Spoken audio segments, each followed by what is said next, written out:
Right before the apocalypse hit, this guy actually booked a room in a 5-star hotel just to take a shower? What the fuck? And the craziest part? He had already figured out my secret of being able to stash away an entire supermarket out of thin air. You're standing in the middle of the supermarket, zoning out, when suddenly you feel someone poke your arm. Turning your head, you see a man pale-faced, breathing heavily. He struggles to squeeze out a single word. Phone. You blink, momentarily stunned, but quickly hand him your phone. He fumbles to dial a number, his voice so hoarse it's barely audible. He manages to croak out another word. Battery. Glancing at the shelf behind him, you instantly get what he means. You hurriedly speak into the phone. He's by the battery aisle. Within minutes, a woman comes rushing over, clutching an asthma inhaler. The man takes a few puffs, and finally, his breathing steadies. The woman thanks you profusely, explaining that they're a married couple. They'd heard about the virus outbreak in New York City. They were scrambling to stock up supplies to leave town. Unfortunately, they'd gotten separated, and the man's phone and medication were in her bag. You let out a sigh of relief.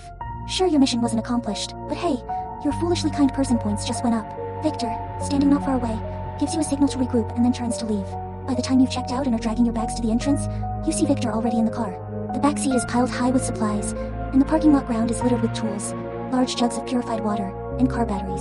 You can't help but wonder, where the hell did this guy get all this stuff? Victor hops out of the car, inspects your purchases, picks out a few items to toss into the trunk, and then points at the remaining bags. Casually, he says, Stuff the rest into your personal space. You freeze. He knows about my ability. Victor looks at you, a faint smirk tugging at the corner of his lips. I've known for a while. Back at the gas station, I saw you conjure a durian out of thin air to smash someone's head. And at the convenience store? When I parked, the shelves were fully stocked. But the next second, they were empty. You're speechless. All you can do is obediently start packing the bags into your space. Victor then asks, Can living people hide in there? You shake your head. Nope. Anything alive that goes in dies. You feel a pang of regret. If people could hide in there, surviving the apocalypse would be a hell of a lot easier. Victor nods thoughtfully, then asks, What about zombies? Would they die in there too? You lie through your teeth. Nope. Zombies would explode if they went in. He seems to buy it and doesn't press further. Next, he opens 2 aluminum briefcases. When you see what's inside, your jaw practically hits the floor. The larger case is stuffed with cash, while the smaller one is neatly packed with gold bars gleaming, blindingly bright gold bars. Put these in too. He says nonchalantly. The gold case is too heavy. Leaving it in the car wastes gas. You can't help but ask. Aren't you worried I'll just take off with all this? He replies coolly.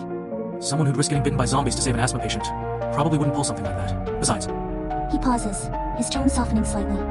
my grandma had severe asthma when I was a kid.